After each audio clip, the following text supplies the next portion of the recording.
नमस्ते दोस्तों, स्वागत है आपके अपनी यूट्यूब चैनल जिसका नाम है मोहित मोटिवेटेड एग्जाम चैनल। आज हम देखने वाले हैं सीटेट यानी केंद्रीय शिक्षक पात्रता परीक्षा 2018 साल को लिया गया पेपर 1 में से बाल विकास शास्त्र और शिक्षा शास्त्रीय विभाग के 10 प्रश्न। पिछले भाग में हम 10 प्रश्न देखे थे। आज हम उसके आगे के प्रश्न को शुरुआत करेंगे। चलो तो शुरुआत करते वीडियो को। प्रश्न क्रमांक है 11। बच्चे फिलिंग द ब्लैंक्स को छोड़कर अन्य सभी के द्वारा लिंग भूमिकाएं ग्रहण करते हैं।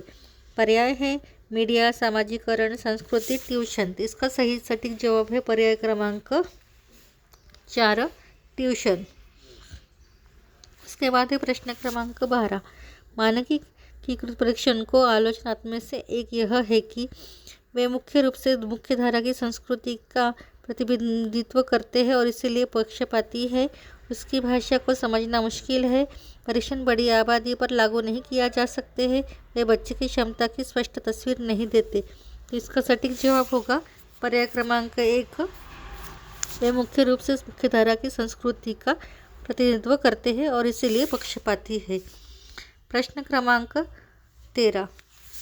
एकाधिक बुद्धिमानी का सिद्धांत कहता है कि बुद्धि तेजी से बढ़ाई जा सकती है। बुद्धि कई प्रकार की हो सकती है। पेपर पेंसिल परीक्षण सहायक नहीं है। प्रभावी अध्यापन के द्वारा बुद्धि बढ़ाई जा सकती है। तो इसका सटीक जवाब होगा पर्याय क्रमांक 2। बुद्धि कई प्रकार की हो सकती है। प्रश्न क्रमांक 14। शिक्षक सीखने के लिए मूल्यांकन और सीखने के मूल्यांकन दोनों का उपयोग कर सकते हैं। पर्याय दिए हैं बच्चों की प्रगति और उपलब्धि स्तर को जानने में, बच्चे की सीखने की ज़रूरतों को जानने में और तदनुसार शिक्षण रणनीति का चयन करने में, आवधिक अंतरालों पर बच्चे के प्रदर्शन का आकलन करने और उनके प्रदर्शन को प्रमाणित करने में। चौथा है बच्चों की प्रगति की निगरानी करने और उनके सीखने के अंतराल को भरने के लिए उचित लक्ष्य निर्धारित करने में। तो इसका सटीक जवाब होगा पर्याय क्रमांक 1, बच्चों की प्रगति और उपलब्धि स्तर को जानने में। उसके बाद है प्रश्न क्रमांक 15।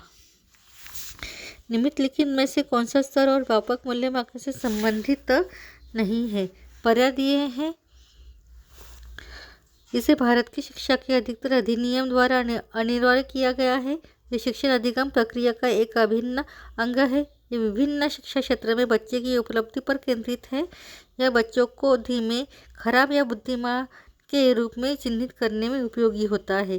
तो इसका सटीक जवाब होगा पर्याय क्रमांक 4। यह बच्चों को धीमे, खराब या बुद्धिमान के रूप में चिन्हित करने में उपयोगी होता है। प्रश्न क्रमांक 16। बच्चों में प्रतिभाशाली के कारण हो सकती है। पर्याय है आनुवंशिकता और वातावरण के बीच एक अंतरक्रिया, एक संसाधन समृद्ध वातावरण, सफल माता पिता, एक अनुशासित दिनचर्या। तो इसका सटीक जवाब होगा पर्याय क्रमांक 1। आनुवंशिकता और वातावरण के बीच एक अंतरक्रिया के कारण बच्चों में प्रगतिशीलता हो सकती है। उसके बाद है प्रश्न क्रमांक 17।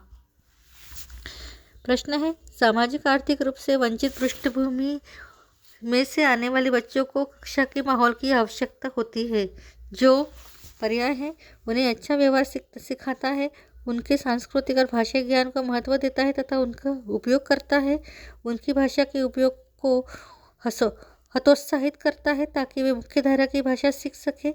बच्चों को उनकी क्षमताओं के आधार पर वर्गीकृत किया जाता है। तो इसका सटीक जवाब होगा पर्याय क्रमांक 2। उनके सांस्कृतिक और भाषा ज्ञान को महत्व देता है तथा उनका उपयोग करता है। प्रश्न क्रमांक 18। कक्षा में सृजनात्मक और प्रगतिशाली बच्चों की एक आवश्यकता हस्तक्षेप निर्भर करता है। पर्याय है शिक्षक द्वारा अनुकूलित और प्रेरक निर्देशन तरीकों के उपयोग पर, उन्हें अतिरिक्त समय दिए जाने पर, उनके प्रति स्नेह होने के नाते पर, उन्हें अन्य बच्चों को बढ़ाने की जिम्मेदारी देने पर। तो इसका सटीक जवाब होगा पर्याय क्रमांक 1। शिक्षक द्वारा अनुकूलित और प्रेरक निर्देशन तरीकों के उपयोग पर। प्रश्न क्रमांक 19। अति संवेदनशील बच्चों को सीखने में मदद करने के लिए निम्नलिखित में से कौन सा तरीका उपयुक्त तरीका नहीं है?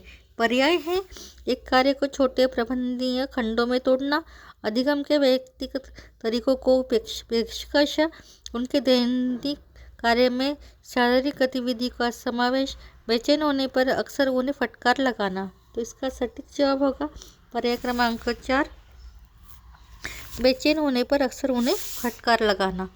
उसके बाद है प्रश्न क्रमांक 20। अलग अलग सोच वाले पैटर्न उन बच्चों की पहचान करती है जो पर्याय है, विकलांग है, डिस्लेक्सिक है, सृजनात्मक है, प्रत्यास्थी है। तो इसका सटीक जवाब है पर्याय क्रमांक 3, सृजनात्मक है। इसके आगे का प्रश्न हम अगले भाग में लेंगे।